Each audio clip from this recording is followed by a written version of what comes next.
যদিও দেখা যায় যে আমাদের সমাজে ভাই ভাইয়ের মধ্যে একটা সময় খুব ভালো মিল মহব্বত থাকে,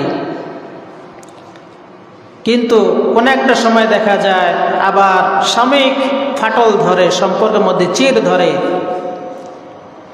তো চির ধরলেও যদি ভাই শুনতে পায় যে তার আপন ভাই বিপদে পড়েছে, তখন সমস্ত অভিমান ভুলে গিয়ে ভাইয়ের পাশে দাঁড়ায়, ঠিক কি না? ভাইয়ের পাশে দাঁড়ায়।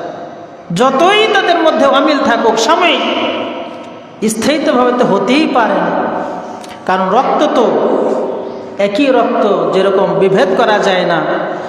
পানির মধ্যে যেমন, পানিকে যেমন একই পুকুরের পানি